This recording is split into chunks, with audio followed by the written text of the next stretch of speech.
next to or near each other.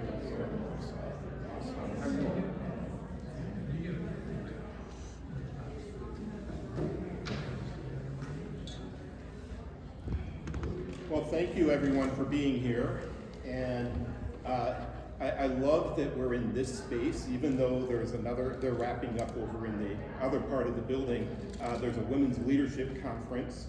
I think that one of the women that was coming to this session actually got a new name badge and is now in the women's leadership conference. I don't know if she's going to stay or not, but maybe we'll see her in a little bit, or maybe not. I'm the director of the Norton Center at Center College, and we are partnering with the Arts Commission of Danville-Boyle County, Mimi Becker, with this project, this particular program, with the Louisville Orchestra, and this is really exciting. We knew that the orchestra was going to be doing a lot of activities in the community, and what I've always loved to find ways to intersect with people and find ways to intersect with parts of our community that we don't necessarily always serve.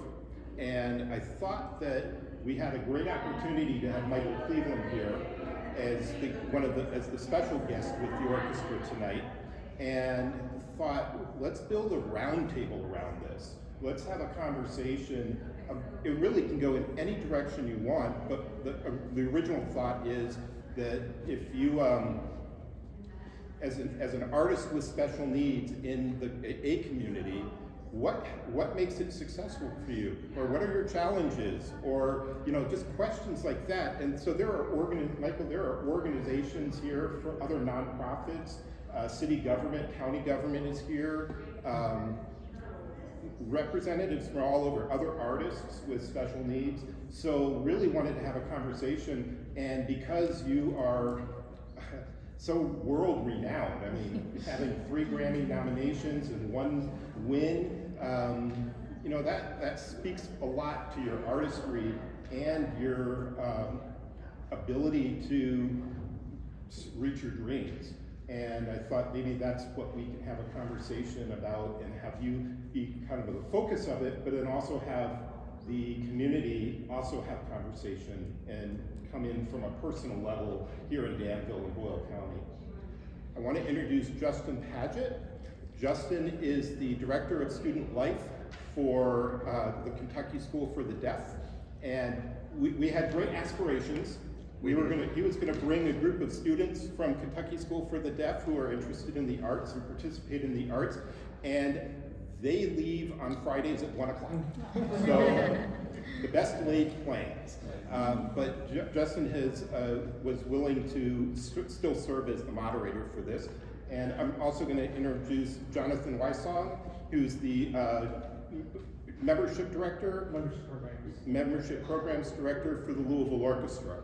So with that, thank you again for coming, and Justin. Ben is not with us. And Ben is not here yet.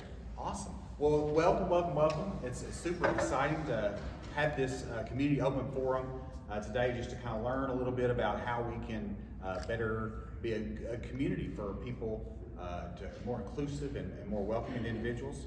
I'm delighted to be here. My role at Kentucky School for the Deaf, we try to teach our kiddos daily about independent living and how to better adapt to the world around us. And so we're certainly glad to have Michael and Jonathan here with us today.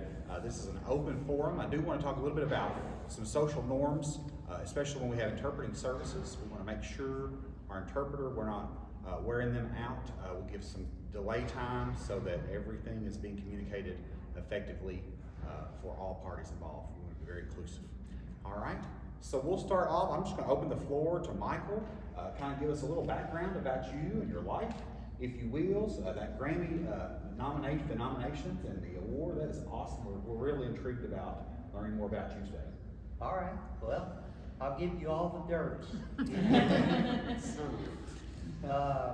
So I was born in 1980, and I always lived in Henryville, Indiana. Well, that's where I'm from originally. And I lived there during the time I started going to the Kentucky School for the Blind when I was 4 years old. And I was being from Indiana, I should have went to the Indiana School for the Blind. But the one thing is my mom didn't want to send me 2 hours away from where I lived. And it worked out that my dad, he drove a truck for Pepsi in Louisville. And he had a friend there, some family friends, you know, who worked there and who were able to become my legal guardian. And so that's how I ended up at the Kentucky School for the Blind. And I'm very thankful that that happened. Not that Indiana school isn't great, but man. But yeah, so as far as I started playing around that time, my grandparents were really into bluegrass. None of my family ever played music, but my grandparents had gotten into the music a few years before I was born, and they started a bluegrass association that met every second and fourth Saturday in Henryville, where I'm from. And then there were other shows going on in the surrounding areas. So, like whenever my grandparents weren't doing their show, they were always at the other ones. And they started taking me from the time I was about 6 months old. Obviously, I don't remember that, but that's what people tell me. But when I was 4, right before I started school, I heard the fiddle player play the Orange Blossom Special. And that was the thing that really made me learn how to play. And I was into bluegrass. I enjoyed listening to it and was really into the music before that. But then hearing the fiddle player play that song, it was just like I had to learn how to do that. And I knew immediately I wanted to learn how to play fiddle. So there was a local guy, like in Henryville, who was just, and still is, one of the best musicians I've ever been around in my life. And, you know, it's like, he's not necessarily a household name or somebody that you would know, but his name is Jeff Guernsey. And he toured with Steve Wonder and Vince Gill and played on many great recordings. But the thing was, he was the fiddle teacher. He could play every instrument with strings on it, but you know, they all knew him as a fiddle teacher. You know, you should go take lessons from Jeff Guernsey. And he had never taught anybody who was visually impaired. And he really didn't know how to go about it. I mean, the problem was with me, you know, the bow going all over the place. And so when I started school, at the Kentucky School for the Blind, they had a classical strings program that taught the Suzuki method. And my parents signed me up for that. And I remember coming into the classroom the first day, and the teacher, Miss Nolan, asked me, you know, what is it about the violin? What makes you want to learn how to play the violin? I said, well, I don't know much about the violin, but I know a lot about the fiddle. And I want to learn how to play bluegrass, and I want to learn the Orange Blossom Special. And she didn't know how to take that for a while. And it was kind of, it was slow going for me. You know, a lot of people think that, you know, people who are talented, they just pick it up and they start, oh man, I heard this guy and he never played an instrument before, and he picked it up and just started playing, you know. But it definitely wasn't like that for me, because I started, and it was probably a year and a half, 2 years before I could really play anything. As a matter of fact, a lot of people, including my teacher, were wondering, you know, if I was ever going to be able to play. And then I guess something clicked after a while, and then I started making progress. But getting back to the bow thing, you know, that Jeff Guernsey didn't really know how to deal with me being visually impaired. They had this this thing called a bow guide that went over the top of the fiddle, went over the strings, and your bow fit into this area between I think it was like tubing or something on each side of where your bow was supposed to be. And your bow went in the middle of that, and it kind of taught you to keep the bow in the right position and all that. But so once I got to be to where I could play a few simple versions of tunes, I would go to the bluegrass shows with my grandparents and take my fiddle. And there were a lot of great musicians. There still are around our area, Louisville, Kentucky, Southern Indiana, and I'm very privileged to have been able to learn from a lot of them. And then I was learning classical in school, which they didn't really know how to take bluegrass, because bluegrass is like any other kind of music. It's really easy to put it in a box, or it's easy to look at somebody on TV, public TV, looking at a local band playing bluegrass, or and just take that as what the music is. And I'm sure, my teacher had seen Charlie Daniels and Doug Kershaw ripping their hair out of the fiddle bow and thinking, oh man, we don't want them doing that, So it took a while, like I would kind of have to be careful about playing bluegrass at school, and I tried not to mention it too many times. And then it kind of got to the point when I was about 12 years old that my teacher said, all right, you're going to have to make a choice. We got these classical workshops we want you to do during the summer. Well, that was Bluegrass Festival time, so I kind of dropped out of the classical program for a few years and came back around the sophomore year of high school. And when I came back, I played something, and the teacher said, man, what have you been doing the last few years? You're a lot better than you were, when we quit last time. I said, well, I've been playing bluegrass. She said, really? And I started bringing in these albums of Kenny Baker, Bobby Hicks, and all these great bluegrass fiddlers, and they had no idea. It's like, wow, these guys can really play, But I will have to say, I enjoyed playing classical music. I always knew I wanted to play bluegrass, and but having said that, if it wasn't for me being able to learn classical, develop my ear and all that kind of thing, I don't think, be as far along as what I've been able to achieve. So I'm very grateful for all the teaching from the School for the Blind, and especially the music department there. But that's kind of a long-winded explanation, I guess. Good deal. What about the Grammy? Oh, the Grammy well, Award, that was a lot later. Yeah, that was a few years fast forward. Yeah, I mean, I never really dreamed I'd be nominated for a Grammy. I mean, it's one of those things you always think about, and we had some success with albums in the bluegrass industry, kind of the biggest award show kind of thing in bluegrass is the International Bluegrass Music Association.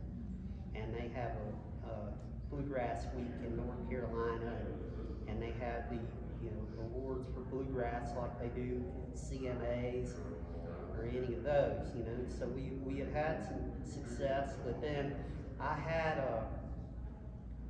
done a solo album that got nominated for a Grammy, and that was the first time I was ever nominated for one. And it also was one of the years that they had it in New York. So the first time I got to go to New York, and go to Madison Square Garden and check out the Grammy Awards, which was pretty cool. Didn't win that year, but it was great to be nominated. And then 2019, right before the pandemic, we won a Grammy for our album Tall Fiddler.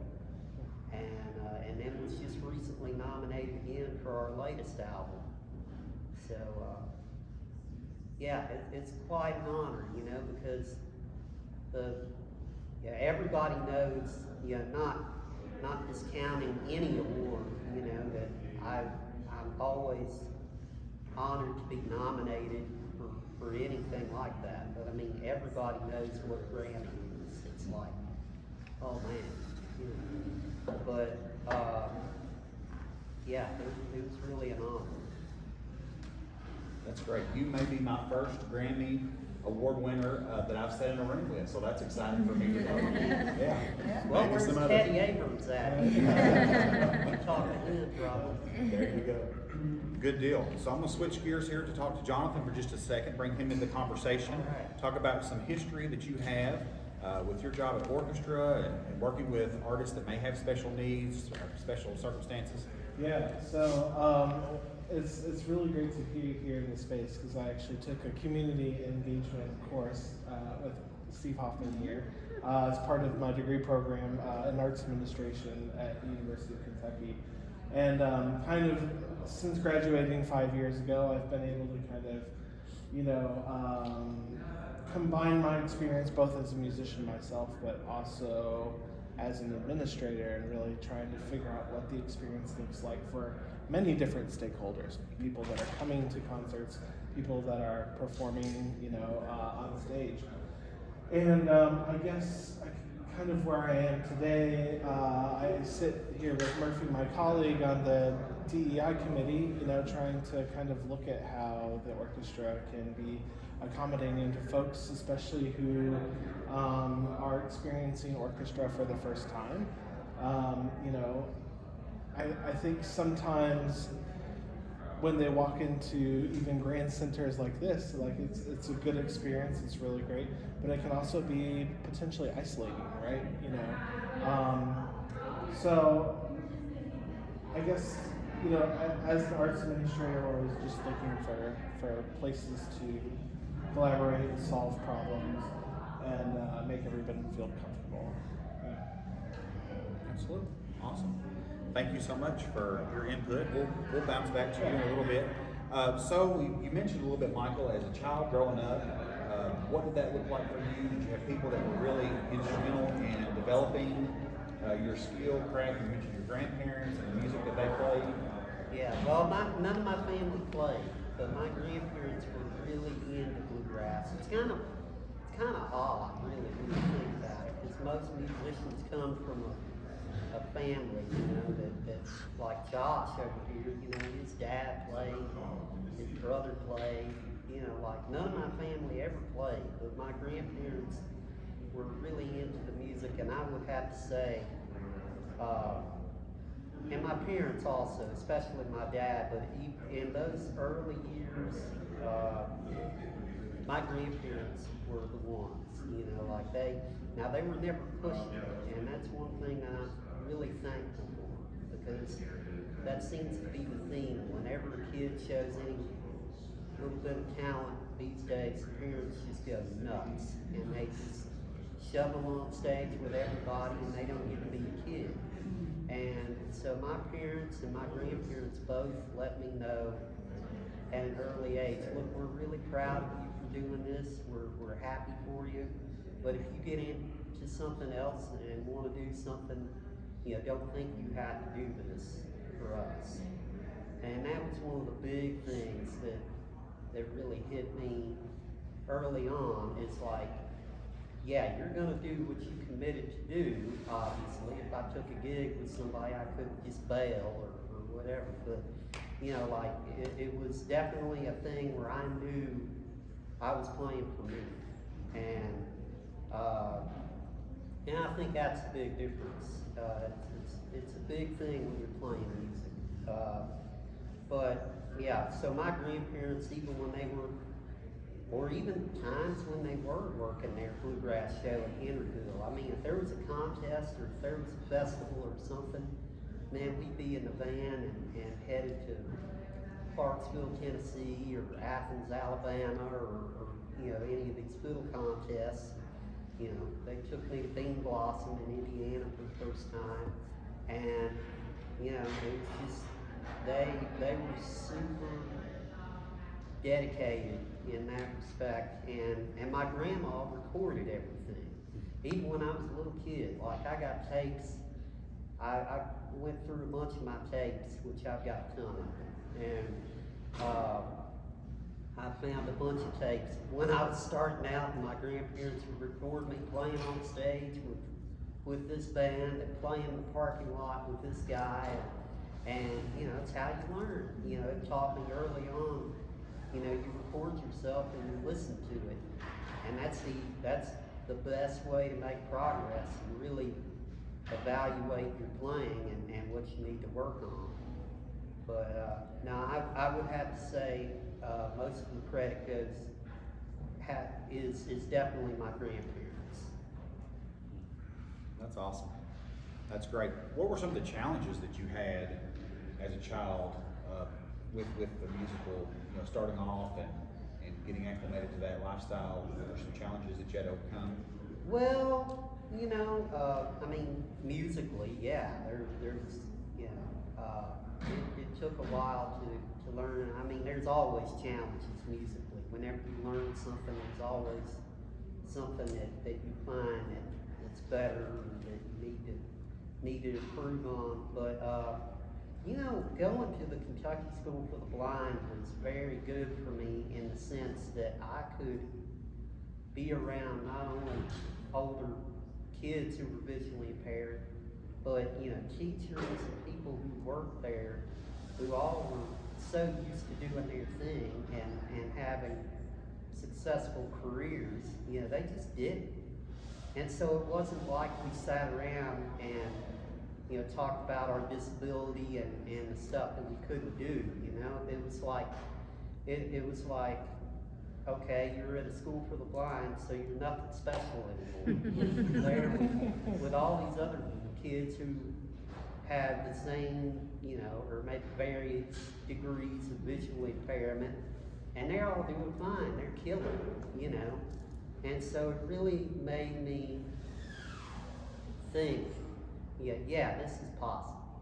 And I have to say, my grandparents and my parents were the same in that regard. You know, yeah, there were limitations, obviously, but they were really good about, you know, letting me figure those out and not being the type of parents that, you know, oh man, you know, Michael is blind, you know, and you know, it's something that you should feel sorry for or not know how to handle. I mean, when they found out I was blind, you know, my mom was doing all the research from the Kentucky Printing House for the Blind and trying to learn how to read Braille and would help me with my homework, but I never did feel like that it was impossible. And I think that a lot of that was from just seeing the people at the School for the Blind and how successful and happy how happy they all were. Yep. That's one of the programs that I am in charge of the dorm life at Kentucky School for the Deaf. So yeah. We are. Is that in Louisville? No, it's right here in Danville. Oh, in Danville. Okay. Yeah, Blind right. School Louisville. We're here. It's always been 200 years. The deaf school's been here. But it's the same thing as the School for the Blind, though. Like, you have kids from all over the state. Yes, sir. Yeah. Yep. So, yeah, we always used to really like Fridays because we get out of school early. So. Yeah, my kids are a little jealous that my school kids get out of school at 1 o'clock. Yeah. They're not happy about that. I Why bet. can't we get out early? But we do independent living. So if you've been around Danville very much, you've probably seen us with our kiddos out. We take them to restaurants. They learn to order food. They may use their technology, phones, devices. They have pencil and paper. And my staff, predominantly in the dorms, about 75% of the staff are deaf or hard of hearing. So we try to teach those everyday life skills to our kiddos. So I encourage you, those of you that, I'm just putting a plug in to see, I'm sorry. If you're in the room and we've not plugged in with your organization, your community, you reach out to me because we try to get our kids off campus. They live there, it's residential, it's home for them, but we try to get our kids off campus as much as we can into the world, into this culture in Danville. And it's such, of course, it's a little deaf hub because the deaf school's here. So we're very fortunate to have a community that's receptive and understanding of what we're trying to do to kids, because when they graduate, when they leave school, that was one of the first things that I was challenged with. So one of our former students came back and was one of my staff, and she said, I was not ready for the real world. And so we have an independent living program that I'm really pushing to get behind at our deaf school, to have kids that are ready for the real life, because we know they're going to have challenges, but we don't want them to let those get in the way of persevering. You mentioned that earlier.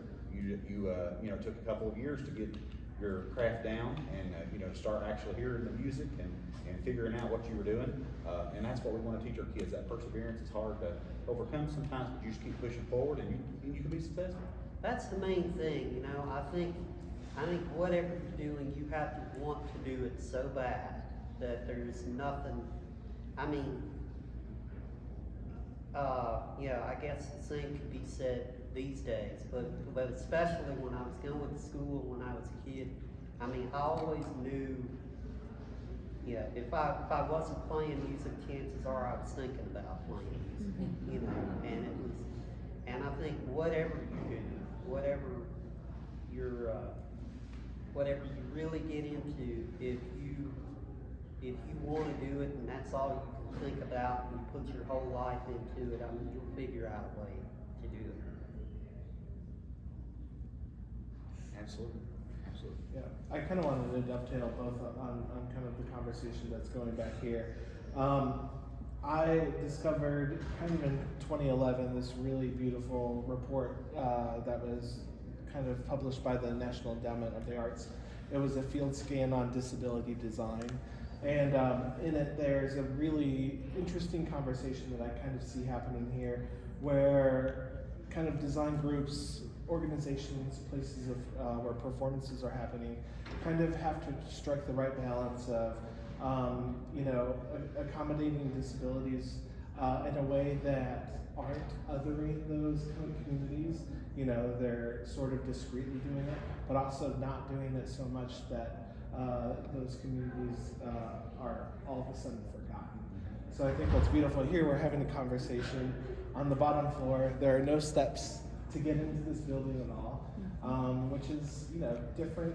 As much as I love the Kentucky Center in Louisville, there are steps in the front, and folks have to go into the elevator, if you're in a wheelchair. So it's kind of neat to see some things that are inclusive, but maybe not like, hey, we're super inclusive, and that's kind of the challenge that both performing arts places and organizations kind of have to now manage. Yeah.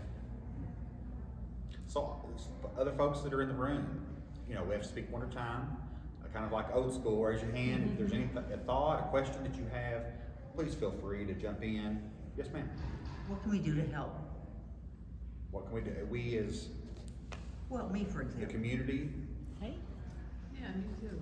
Yeah. I'd say showing up here is a very Okay, good well, first I'm an step. artist of sorts. Yes, ma'am. My whole career was in occupational therapy. Oh, wonderful. So I've worked with all the disabilities except blind and deaf. Anyway, I'd like to know what I can do in my later years to pay it forward. I think, from my perspective, I know the Kentucky School for the Blind is, attached to the American Printing House, right? And they are developing insanely cool technologies. I can bet that the LO either hasn't had the capacity to or has thought to work with them to get those technologies in the concert hall so that their community can participate. So maybe as a community member, kind of maybe on the contact us page, get connected with those organizations and say, hey, I think there's an opportunity here for maybe some collaboration, and let's see if we can get a discussion going, sort of like this one, locally, where we can get people together in a room to make those solutions actually happen. Yeah. Absolutely. Yes. And then to continue the discussion about personal role and responsibility, it is a two-way street. you do your best at the Kentucky School for the Deaf to acclimate your students into society, but it's not the sole responsibility of the impaired to adapt to the structures that already exist. Absolutely. There's an element of those structures meeting those people where they are as well to create this seamless whole. So that's some responsibility on the part of large organizations like the Norton Center, for example, or Danville, but it's also a personal level. My dad lives in Lancaster, just down the road, and worked in Lowe's here in Danville for a long while, and would come back and have conversations with me, so excited about the ways that he's trying to learn sign language to consistently interact with the folks in the deaf community in Danville that come into the store all the time. So not only is that personal responsibility to meet those people where they are, but it's also what an awesome way that we can connect with another human being that you wouldn't be able to otherwise. I'm not saying that every person on earth has to learn ASL, but being mindful of those interactions and ways that you can develop and grow and learn to minimize friction with communities that would have different challenges. You know, I struggled a little bit trying to figure out what to call this program, this title, like special needs or different ability or something. And what resonated with me is it's not an other. People with a special need is not an other, because it could be today that any one of us who have physically are able, something happens, fall, trip, and all of a sudden you no longer are able to walk. Or something happens as we get older, our hearing goes, and we still want to enjoy what we're doing, but how to prepare for that and just understand that actually one of the things that when I've worked with ushers and training, I tell them in training, every patron, think of them in two ways.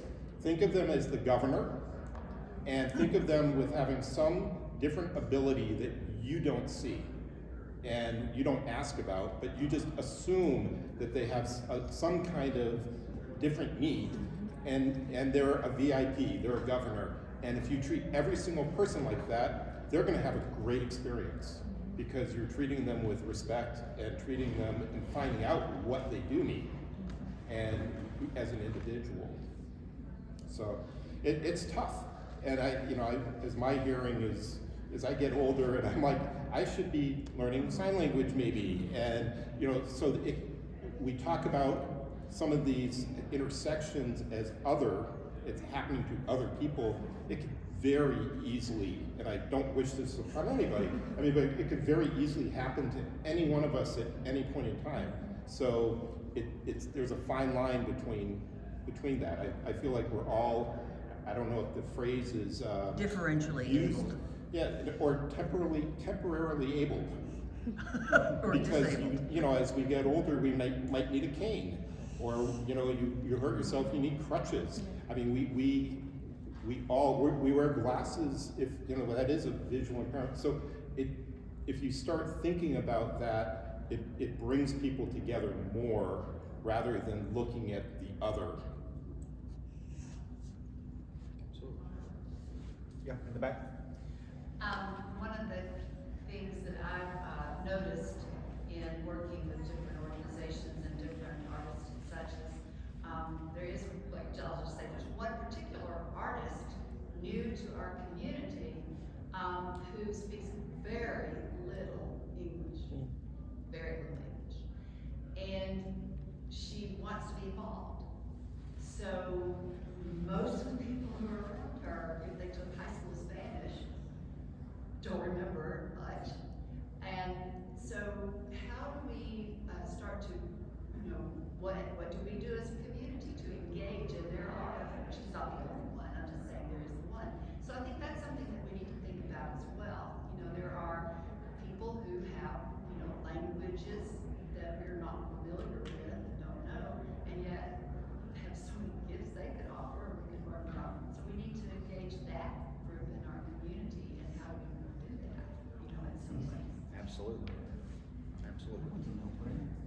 awesome. Anyone else? Yes, sir. I myself am a late deaf individual, so I have much better skills than I have hearing, which is always confusing me. And my family is late deaf. I grew up around bluegrass music, and my neighbors played fiddle with Ralph Stanley. So I learned to play fiddle at a young age, but now I can hear the difference from one note to another. I can hear if my position is far flat, and so I give up fiddle years ago. But my question for you, sir, is how would a deaf person learn to read music? Are there braille forms of music, or how in the classical settings, what accommodations are made? There's definitely braille sheet music. I never did, I mean, I think I tried to learn later on, how to read. Like a lot of what we do is play by ear. We learn a lot by listening, which I couldn't imagine how it would be, not being able to do that. But I do know that there is braille sheet music for sure.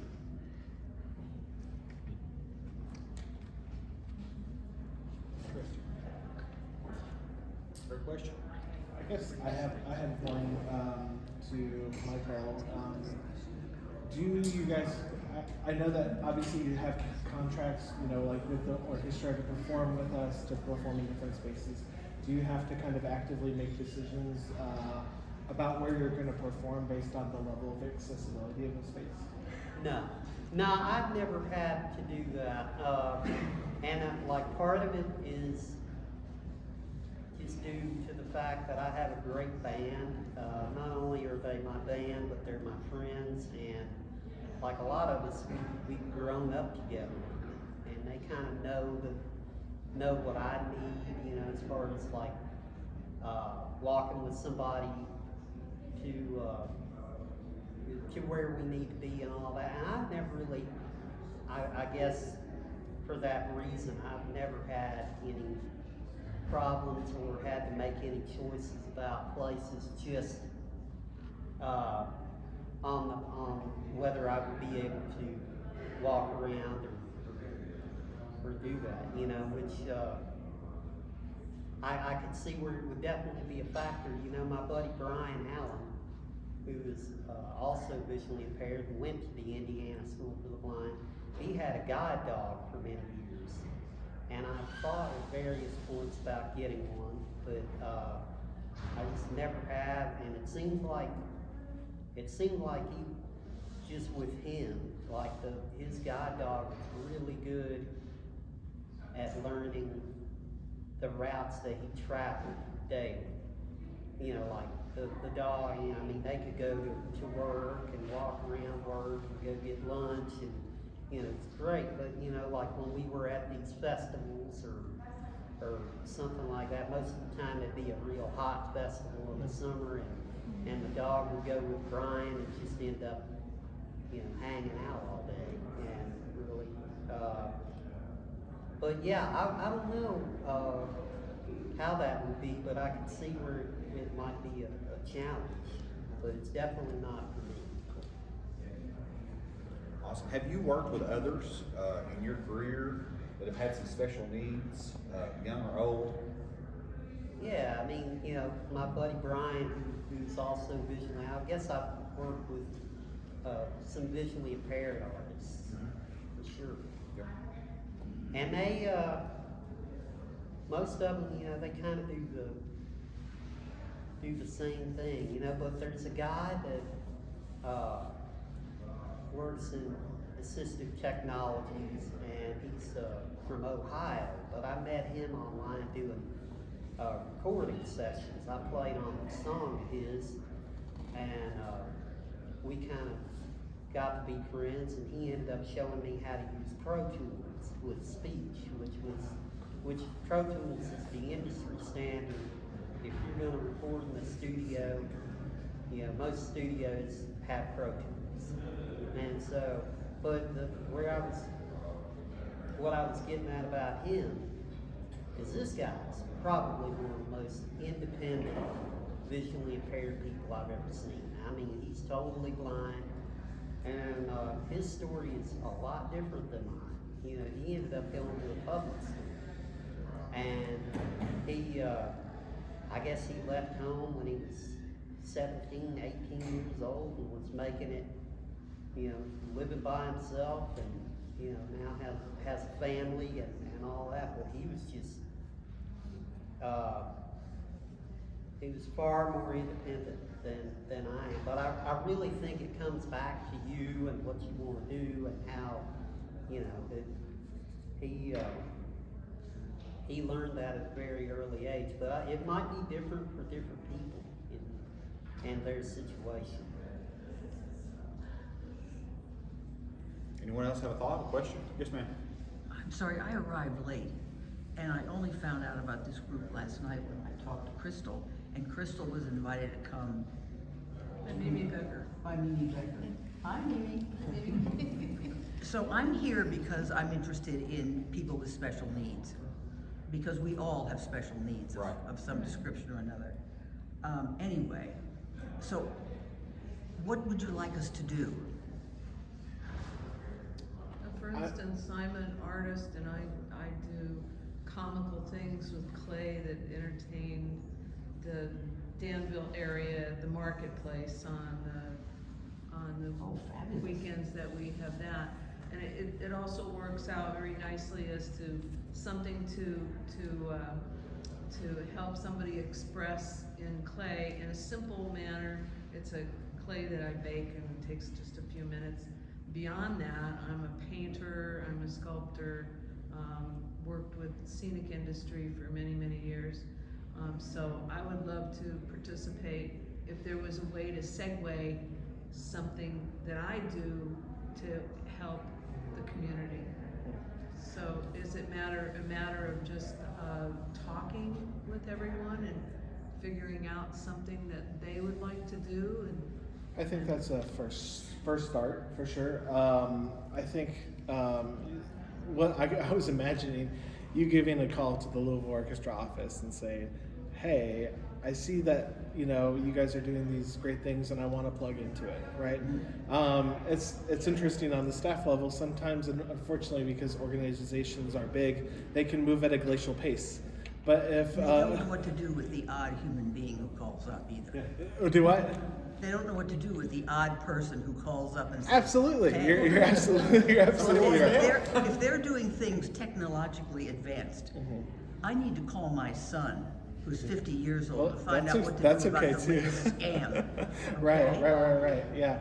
But I think when we start hearing more consistent messages from patrons and folks who visit us, saying that we want to plug in somehow, whether that be a volunteer, maybe that's sitting on a committee like the one that Murphy and I are on. Right now, frankly, we only have staff, musicians, and board members, but we don't have any external stakeholders in what we're doing involved. We have an appetite for something like that, but part of it is really allowing kind of that external, a phone call, entertaining the idea, first of all, to make that happen. But it could also be something as small as you as a patron in the experience of this hall, maybe noticing that somebody else is not having as good of an experience and you figuring out how to make that better, kind of as a visual example for someone else. I guess where I'm going with that is the concert experience matters, and if somebody is having a bad experience and it's visual, then that kind of creeps along, right? Mm-hmm. So again, there's kind of a spectrum of what you can do. And Well, right. Yeah. And you've got two artists sitting here, if not more. Absolutely. I have suggestions for you all. Okay, now this is my dream. Okay, first of all, my son, who will be 30 in very few days, the 22nd, has special needs. And I'm really hoping with this community center that's opening in June, they're gonna have opportunities, cause it's gonna be for all abilities, and that maybe one day, a week, or a month, or whatever, where you can have, well, we're gonna do an art class, or we're gonna do, Tell me about the community center. we're all, the old Jenny Rogers is Yeah. down on Main Street. Yeah, great. And it's, and something I've always wanted was like a therapeutic recreation director, because the special needs people are out there. And there's, oh, I have autism, oh, I'm blind, oh, I'm deaf, or I have cerebral palsy. But the whole thing is, like you were saying about all abilities, where people, whether they're disabled or not, they come together, where it's an open gym, and in their basketball area or whatever, or there's a room that someone has one day a week, and you do an art project, or you're an occupational therapist. Sure. People, they love to So sing. how do we get in touch with it? Well, they will be. Me? Okay, Becker is like, but anyway, it's exciting, and it is because everybody needs that. They need the socialization. They need to be part of the community. I know for with you having the Kentucky School for the Blind, you have friends that were vision impaired, but friends that aren't. But you all help each other. So you bring all your gifts and talents to this world, and so do we, and so does my son or anybody else. But like music, they love music. They love it's amazing, it's a beautiful world. But at the same time, there's a lot of isolation there. Sure. And we can do better. That's right. We can do better. Now, and on the same side, I'll go, they have to be able to get there. But now they have transportation. And then the person responsible has to be able, like your grandparents got you to the bluegrass festivals, and Michael, I don't have a very good man, Michael, and you got that exposure. They just brought you just came with the family. You were family. And I have big hopes and I don't think it's a lot to ask for, because it's for everybody. And what better way to come together in a place? All are welcome. What's your position? Mimi, we got. I'm a volunteer I have executive good director news for you of a all. day program, Monday through Thursday. Ellen, Yes, that's ma'am. good news for you. At the community center, the arts commission is, going to be allotted 2 rooms for just this very thing. But we have to know, what is it people want? What is it people need? And so we have a great opportunity, because there are 2 great big classrooms that we have been given basically to bring the community in for arts experiences, making it available. So we have to talk. So we have to talk and find out, we've got a ways to go, a few months before the rooms are ready. I know you work. I know where you work. When you're in a small community, you know everybody. So Mimi Becker. I know. Jenny? Is she talking to the people who would like to offer their skills? Yes, and I've begun making those conversations, and people have already started saying to me, I want to do, I will do. So, Have you advertised that at all? not yet, because we just officially, like last week. Okay, we've been good. through a lot of the rooms. Jenny? I wanted to also say that in this room, there are some great resources to contact. And Mimi was the first to say, hey, if there are, as an arts commission who serves so many different arts organizations, if there's an opportunity that's in need of someone to help, letting her know, she can divvy you out. Jane, I don't think the Human Rights Commission exists anymore, does it? In the city? I'm not sure. And If James- it isn't terribly active. Yeah, and you used to be involved with that, and that was a city opportunity for human rights and looking at ways to encourage equity and in the community. And Trilly and Steve are at the county level here to, that if reaching out to them, I think even just getting your name to these different groups lets them know if something comes up that we know someone who can help with this or who might be interested. Yes, sir. So two successive points, but I think to return to the basis of your original question, ma'am, it's not a singular thing that is done, right? It's not a series of successive actions. It's the development of a framework of existing in the world. Right. Where we have to expand our awareness to what other people need. I think it comes down to a question of empathy. Right. Like, how do I exist in a space and become receptive to the needs of the people around me? It's not, what email can I send to get involved in an organization?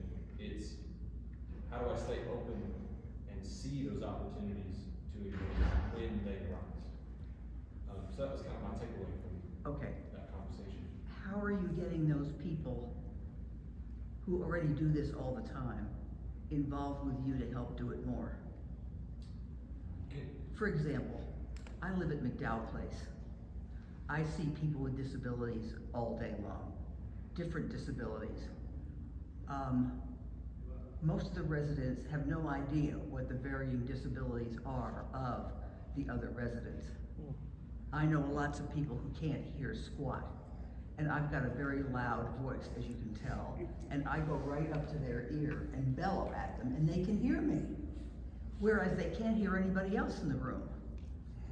Anyway, but I get into trouble because I try to be too helpful. So there needs to be a place for we who would like to help, who also recognize it. Is there some list? Is there somebody who's in charge of adding people, their talents, their abilities, and for the different, like music and art and theater and dance? Is there that kind of a list somewhere that somebody's in charge of that we can feed into? Because you'll lose all this information otherwise. So I don't think we have a local list like that, although there are networks and people know of other people, but the statewide arts organization, and I'm gonna get the name wrong because they've gone through many name changes since I'm with the local school district and I'm the director of arts education, so I've been through various name changes. But Arts for All Kentucky or Very Special Arts Kentucky or VSA Kentucky is a statewide organization who does a lot of work in that area. They also provide funding, and they have a list of roster artists in all disciplines. And you can write school grants and community grants. We've had artists from VSA Kentucky, from Arts for All Kentucky, into our school district many, many times over the last 20 some odd years. And so that organization is a statewide organization that's doing what you're kind of asking on a statewide level. And you all probably know about them and work with them. I know KSD has worked with them before. In fact, Danville Schools and KSD have partnered on grants that brought BSA artists in before. So there's that on the statewide level, and you're kind of asking about developing something similar, maybe not with the funding aspect, but at least with the networking aspect on the local level, and who would take that on, right? But it does exist on the statewide level. You don't want to recreate and invent the wheel again, but glean from that. And I think they would be a huge help if a community wanted. In fact, I'm sitting here with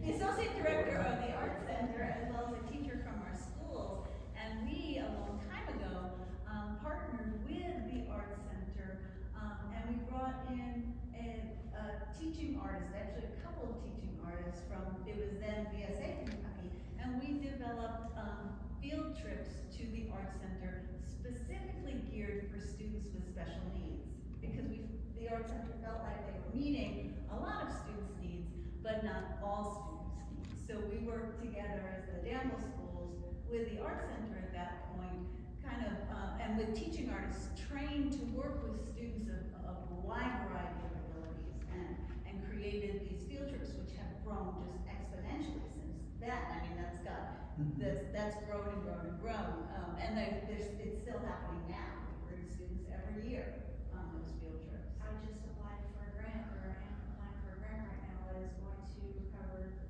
free field trips for students with disabilities for up to 100 kids. We were able to complete that last year. I will say the challenges though, outside of those grants, like we applied to a lot of them, but that doesn't necessarily mean we get them. So providing services like interpreters for language, or for the deaf community, it's so expensive to a nonprofit. And so we run into the issue of, even last week we had someone who gave us maybe 24 hours notice that they needed services, and we were trying to scramble to get that in place. And that's not built into the cost of that to everyone who takes the class. So it's up to us to cover that cost. And so it's a constant struggle of trying to find the funding for these accommodations. And we want to be welcoming to all, and we just have to figure out a way of how can we fund this as a nonprofit. It's a constant struggle to secure the funding for those things. Volunteer list. Yeah. And we do have a list of volunteers, but at 24 hours notice, we couldn't find anyone at that moment. We desperately wanted to, so. I think this, oh, go ahead. He had something to Yeah, add. just wanted to say that I find there's a lot of people very ignorant to disabilities and understanding. So educate yourself on disabilities of the people that you're around, the specific kind. Maybe get an idea for some solutions. If you were to dig into your wallet or your purse and dig money out, close your eyes and dig the money out and tell me what dollar bill you have in your hand, it's Right. you can't do it. So I mean that's There's an app for that now. It's the first time I really noticed that there's a solution for that. We were in Canada, and their money is different. You can physically feel it different. So in Canada, you can tell the difference between a 20 and a 10. Write your senator. There, you start right there. You write your senator about that one. You can change the money very easily on something like that. Small stuff, but just understanding, because I don't know from the deaf. My grandfather was deaf, but he didn't learn sign language. He was too old to learn it, and we saw it coming, but we didn't do anything about it. We didn't educate ourselves about it. He didn't either. I think that's it. I don't know if there's any publications on, kind of like a small thing on. There's some struggles here in these segments, but it's hard to know. There's so many different things. The Kennedy Center has a book, a handbook for ADA guidelines. And ADA is not law, it's guidelines. And the Kennedy Center, and it's free, and you can go to the Kennedy Center website and I think get that there. I used that to help, when I started an organization, understand what we need to do and what we are expected to do.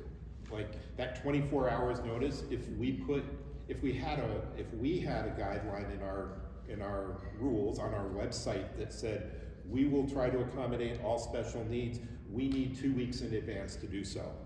That protects us from someone saying, I need that tomorrow, and sometimes we can't accommodate that. So that helps the organization as well, so that it's not always scrambling. And a lot of times if it's a school, we know in advance to work with them, and if it's like the Kentucky School for the Deaf, we know that we need to get an interpreter when the school signs up. So some of that, and I actually worked with the Kentucky School for the Deaf and brought dance companies to the school to do dance workshops, which why can't any student be able to learn about movement? And so that's something that we started doing regularly pre-COVID. So it's that communication, but if you check out the Kennedy Center ADA guidelines, that can really be helpful. Yes, ma'am. I'd be willing to head up a networking group to network these kinds of things you're talking about for people in the community who need help. I can give you a for instance thing. I walked in here tonight and I've got COPD and it's a bad day.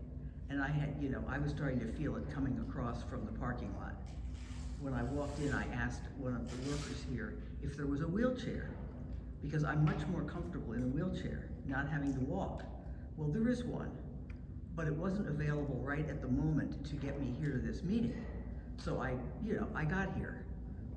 Anyway, if we had a group of people who were networkers, who knew all about all the agencies around and the ways of getting people help, I'd be willing to head that up, but I can't do it alone. Right. Okay, so if anybody would like to join me, join me. Hey, everybody, I hate to interrupt, but we have to get over sound check in just a couple minutes. Thank you. Regular. Michael, do you have any last comments for us? I just thank you all so much for being here and allowing me to be part of this discussion, and hope you enjoy the show tonight, man. It's gonna be fun. We've had such a blast on this tour with the Louisville Orchestra, and I hope you all enjoy it. Thanks so much for having me. Thank you. Okay, thank you. You have a question for you, Michael? All right. Michael, Yeah. my name is Trilly, and I've not had the opportunity to hear you play, so I want to know, I'm coming tonight, I want to know if I'm going to hear the Orange Blossom Special. You might. Yes. Yes, Mike. Thank you. Thank Well, you so before we much. start, I would be amiss because we, as arts organizations, we have sponsors and donors and people who contribute, and I'd be remiss to not recognize Farmers National Bank for being a local sponsor of the Louisville Orchestra being here. And this is a Norton Center Creative Conversation, which is funded through an endowment by Jeff Johnson and Ken Michael. They provided an endowment, they're graduates of Center, and they provided funds so that we can have these types of conversations every year. So I thank them, and I definitely need to thank the Louisville Orchestra for being here and all the different activities. And I want to thank Justin for moderating. I feel like he got his arm twisted to do that, but great job, thank you. And finally, Josh and Michael, thank you for spending your time here with us before the show. Thank you. Thank you.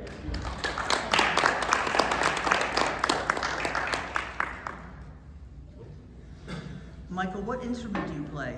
Sorry? What instrument do you play? I play the fiddle or the violin. Okay. You gonna have that shirt on tonight so we can recognize you? No. You're on your own. I hardly thought so.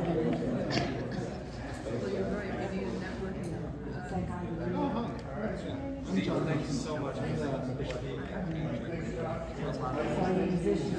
I actually am, yeah. So I studied music through high school. Well, that's how I played the trumpet, and it's funny how things worked out.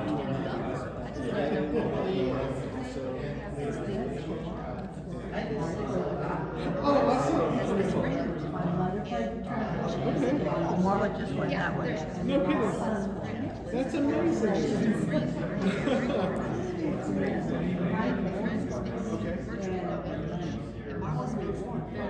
So they just been working together, to spread everybody